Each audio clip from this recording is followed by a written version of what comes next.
தரிசனம் பகுதி 89.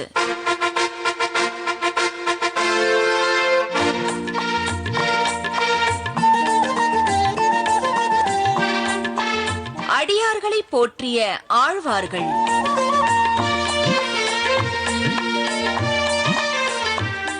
சென்ற வாரம் ஆழ்வார்கள் தரிசனத்தில் பூதத்தாழ்வார் பாசுரங்களைக் கொண்டு திருக்கடல் மல்லை திவ்யக்ஷேத்திரத்திலே பாகவதர்கள் அடியவர்களுடைய வைபவத்தை அனுபவித்தோம். இப்பொழுது பெரியாழ்வாருடைய பாசுரமாக அமைந்திருக்கக்கூடியது கண்ணனம்பெருமான் வெண்ணையைத்தான் விழுங்கினான். அந்த பாத்திரத்தை கீழே இட்டு அதனுடைய ஓசையை கேட்டான்.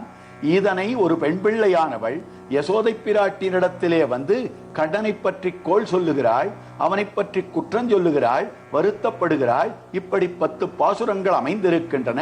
வெண்ணை விழுங்கி வெறுங்கலத்தை வெற்பிடையிட்டு அதன் ஓசை கேட்கும் கண்ணபிரான் கற்ற கல்விதன்னை காக்ககில்லோமுன் மகனை கூவாய் என்னெல்லாம் காட்டுகிறாள். உடனே கண்ணனை இவள் அழைக்கிறாள். இப்படி ஒரு பெண் பிள்ளையானவள் கண்ணனிடத்திலே இருக்கக்கூடிய குற்றத்தை எடுத்து சொல்லுகிறாள். யசோதை கண்ணனை அழைக்கிறாள். இப்படியாக பல பாசுரங்கள் அமைந்திருக்கின்றன. இந்த பாசுரத்தினுடைய பலனை சொல்லும்படியான நிலையிலே எண்டிசைக்கும் விளக்காகி நிற்பார் இணையடியன் தலைமேலவே என்ன கோவிந்தன் தன் அடியார்களாகி. கோவிந்தனான அந்த எம்பெருமானுடைய 10 பாசுரங்களை கற்பவர்கள் கோவிந்தனை அடைவார்கள் இல்லை, கோவிந்தனுடைய அடியார்கள் ஆவார்கள். அப்படிப்பட்ட கோவிந்தனுடைய அடியவர்களாக சேஷப்பட்டவர்களாக இருக்கிறார்களே, அவர்கள் எப்படிப்பட்டவர்கள்னா அவர்களுடைய இணையடி என் தலைமேலே, என்னுடைய தலைமேலே அமைந்திருக்கக்கூடியது என்று காட்டினார். ஆக பெரியாழ்வாருக்கு கோவிந்தனுடைய அடியார்களுடைய இணையடி தன் தலைமேலே இருக்கும் என்று காட்டினார். அதே போலத்தான் உத்தமராய் அமைந்திருக்கக்கூடிய திருமங்கையாழ்வார் திருச்சேரை ஸ்ரீ சாரநாத பெருமாளுடைய அடியவர்களுடைய இணையடி என் தலைமேலே என்று காட்டும்படியான திருச்சேரையினுடைய ஆச்சரியமான அனுபவம் அமைந்திருக்கிறது.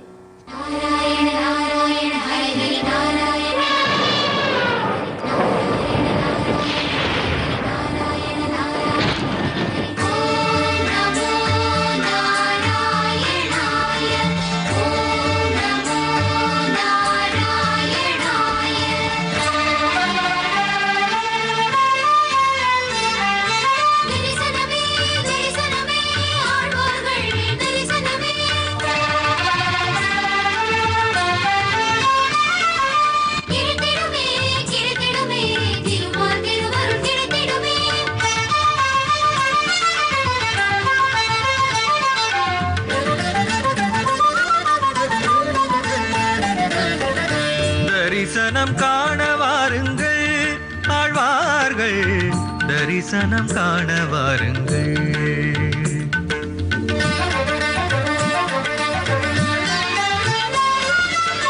தரிசனம் காண வாருங்கள் ஆழ்வார்கள், தரிசனம் காண வாருங்கள்.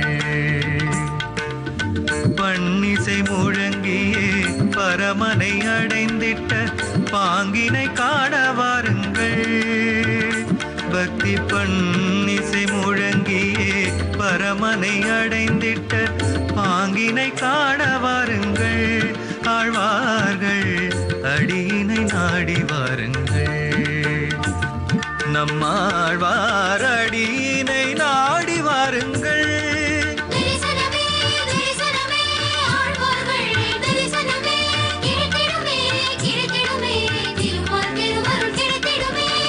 தரிசனம் காண வாருங்கள் ஆழ்வார்கள், தரிசனம் காண வாருங்கள்.